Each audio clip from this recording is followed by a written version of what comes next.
Miss Geneva, Mr. Bill, because the again, it was a first surprise black to me. I mean, owner KFC in the country.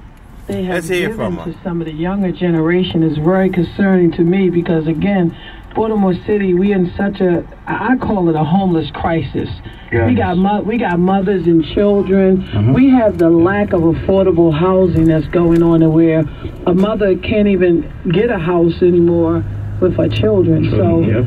What do you see this doing to the community, to some of the youth, to some of the college kids that's trying to keep nickels and dimes together to help themselves? Just me to say, I've been there, KFC, McLean Boulevard, for 9 years. Oh, is this McLean Boulevard? Was that Yeah. In front of McDonald's? Yeah. Why y'all ain't coming here on it? We supposed to have a protest. That's my KFC. That one closed down. A couple weeks ago, I was there. I spoke with everyone. Y'all ain't text me. Did you miss this, Stefan? No one told me anything. It's a crisis. This is the real issue.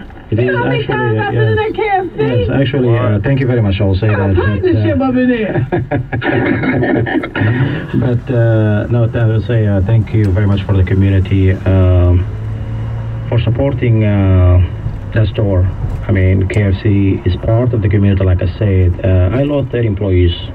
30 employees. 30 people without jobs. 30 people and without these people are all at risk of being homeless. That's my point. Exactly. And they go to Morgan, they go to the best high school, have single moms. It just really is a crisis, like you just said earlier, about the homeless. Imagine if each KFC that just reached to 2, they hire just 2 homeless. What's going to happen? Wow. It's going to make a big difference. And is this something now, is this something that is moving forward that we're not aware about, or is this an isolated situation? Actually, this is what happened. KFC, they're shutting African American down. I'm the third. Hold up. So, African American KFCs? Correct. Yes, those yes. People of color who are. So this is my problem, guys, because we talking about, again, when we looking at the marching and doing this, and we got stuff happening right here at home. Yep. So this is like a personal attack on the African American owned KFC.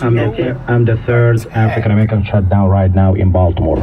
In Baltimore alone. Ms. Geneva, you was in Baltimore too? I was in Baltimore. And you have 4 locations? I had 3 locations. 3 locations. And they shut down. They shut down, which I lost 90 employees. Just think 30 for each store. Right. That's 90 employees, no jobs. Correct.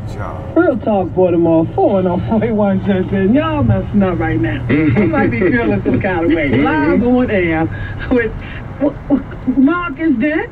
Yes. What's the plan? You gotta look at where this started from. Yes, that's what we need to know. They actually what happened was, and Christina, what happened was they provided misinformed facts to be able to try to find some justification to shut down Mr. Ball's store. I actually read the documentation where it said food surface contacts clean, sanitized, employees respectful, all these glowing comments and high remarks, and then you go in and say fail, at risk, fail. But your remarks are not consistent with what your grade is, what they're being graded upon. And they use those grades to effectively say, oh, this is our justification for shutting you down. However, those remarks speak glowingly about the level of service. They speak glowingly about the impeccable sanitary environment that is at this particular location. And I can speak for a lot of Mr. Bill is equipped. In Baltimore City, everyone is eating there.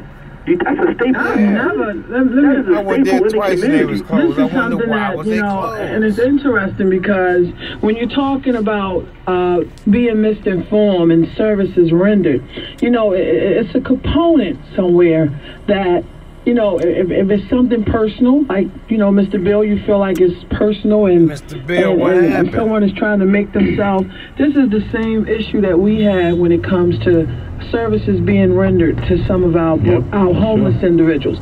Like someone said, oh, they're unapproachable, they're unengaged, or they're non-compliant. And I'm like, how non-compliant are they going to be if they're homeless and they're looking for you for services? Wow. So this is an issue that seems like, and if it's personal, what would be the next step for you? Because like me, I'm always not at rest when it comes to certain agencies saying certain things about the homeless individuals, and I know they wasn't engaged and y'all didn't try to find them. Y'all just documenting stuff so it can make your organization or something that you should be doing, you're not doing. Because that's a negligent approach when you're looking at the facts. And the facts is they're not. You guys have been successful. Oh, how long has that store been? It got to be older than me, probably. Actually, that store been over 32 years. Well, I figured that right when I came up here driving, because it been there since I came from South Carolina. So yeah. So I'm curious, did they? We need to take some callers. Y'all got me so. All right, Marcus. Thank you very much. And like I said, Mr. Steve, missing the ball, I will continue to support you in this effort. I will be on the front lines with you. With your boots on. To get there and employ and get your stores back up and running. And make sure you text Miss Flowers or Stefan so I can know. Absolutely will. Absolutely will. Keep us posted. Thank you very much. Okay. All right, y'all take care. Have a good afternoon. Thank you. And I do have a quick question. I know you want to take that call, but did they give you time to address any of the issues that they said were? This is what happened. KFC, they hire outside company, a third-party company, to come and do the inspection on you. Okay, as you see, with the health department, have no issues for the last 9 years. They hire outside company, and guess what? I pay for them. Every time they walk into the store, you pay for it, for the service. And they send the gentleman, and what happened? He checked a couple things, and it was already a plan when he came in. Simple as that. It sounded like it was already a plan. And then he leave, and he said, you know what, I'll give you 30 days, and he come back, and then the same thing, and KFC after 4 times, they said, you know, have a nice day. Sister Nora? Yes, greetings. How are you? Thank you for taking my call. You're very welcome. I am so thankful that you all are doing this show. Thank you. The first day that it happened, that they were having a problem with people coming and saying that they have to close down, Sister Malika called me, and I told her this needs to be on the radio. Oh, wow. And this was the owner of the one that's closer to a home. I think it's the brother and, what is his name? Bill. Yes. Brother Bill. Huh? Brother Bill. Okay. Well, she said that she was going to make sure, because it's all the African-American KFC. When she said that, all of them, a red flag went up. So I'm grateful that you had them come on the radio and do that. And they need to be on more programs on WOLD. And everybody's listening. Yes, ma'am. And so I saw Gino's, right? Yeah. Gino's was happening back in when I graduated from Forest Park. I think Gino's up in Towson somewhere now. Yeah, it is. They moved them out of the hood. That's right. So anyway, give thanks, and I wish and praying for the brothers who have the businesses and for the students that they have from colleges, because this is not supposed to be happening. Wow. Peace and blessings to all of you. Thank you, Sister Nora. 410-481-1010. Also, you could go to our website, www.helpbaltimoreshomeless.org. We are preparing for the upcoming holidays, where we want to be getting some turkeys, some canned goods, everything to be feeding the homeless. We have 2 drop-off locations, 2526 North Charles Street, Baltimore, Maryland, 21218. That's at the office. And 3403 West Fairview. You could drop off there at any time. Again, go to our website, www.helpbaltimoreshomeless.org. We are still in the middle of our campaigning to be housing first before the winter. So definitely all monetary donations, sheets, blankets, whatever you could think of. I like to tell people to come to the building, because I want you to see what we're doing, and touch them and feel them and pat them on the forehead or whatever, because again, we have to make a solid ground for our homeless individuals. So definitely do that. We're going to take our next caller, Brother Tyrone. Yes, I was listening to Carlos earlier, and I had to put a plug in for history.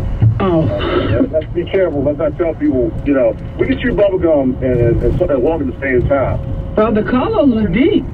Let me finish that. Let me go quick, But we can chew bubblegum and walk at the same time. It's important to understand history. We can understand history and worry about things that are happening right now at the same time. And it's very important that we understand history, because if you don't understand slavery, you won't understand Jim Crow. If you don't understand Jim Crow, you won't understand police brutality and maybe closing of a KFC. I grew up very poor, but I'm making 6 figures now. And the reason why I have a business is because I understand history, and I was able to avoid a lot of the pitfalls due to my understanding of history that befall a lot of black men. Okay? So let's not discount the value of history, because if you don't understand history, you will never understand what's going on right now. No matter how hard you play, you will never understand. For real? Yeah. Thank you very much. Thank you, Brother Tyrone.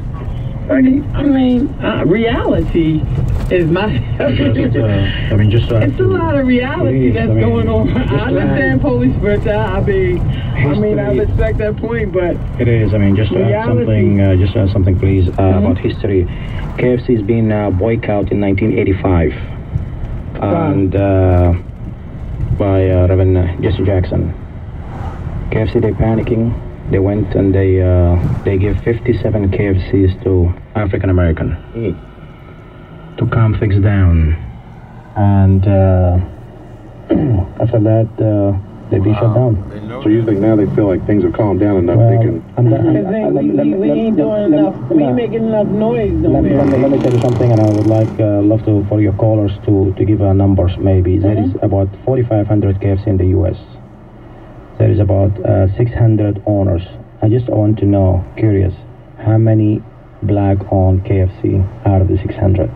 I just want to hear when people call, how many? 410-481-1010. How many? What's the question, Brother Bill? How many black-owned? How many black-owned KFCs? Out of 600. Out of 600. We only got like 6 minutes That's to go. That's a good question.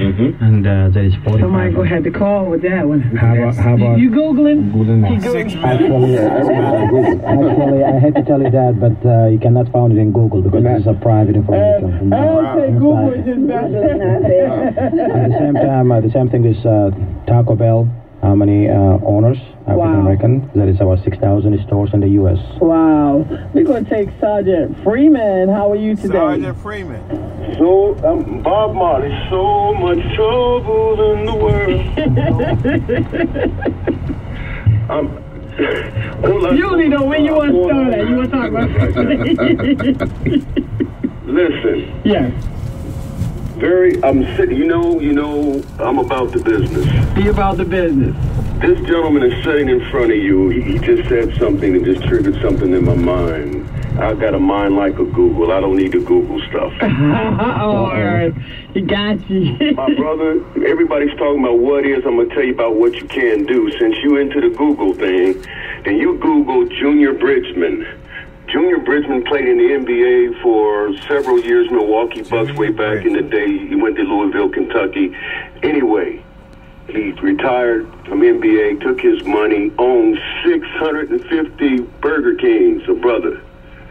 Now, he still owns them. He's one of the top Burger King owners franchise in the country. He's the king. General Mills is behind Burger King, if you want to do the lineage of where this comes from. General Mills, cereal and whatever, they own Burger Kings. Now, you Google them, you put your track record out there of running that facility, and it's already a running infrastructural facility for a restaurant. Just switch over, man. We're talking about KFC. We're not talking about Burger King. In that direction and in that area. I'm a cab driver. We're not talking about sedans. I'm sure they will want to reinvest in this community. Burger King and KFC is two different things. Until next time, folks, we'll talk about it. You know what? Have a great day. When you chop a tree down, you don't chop a tree down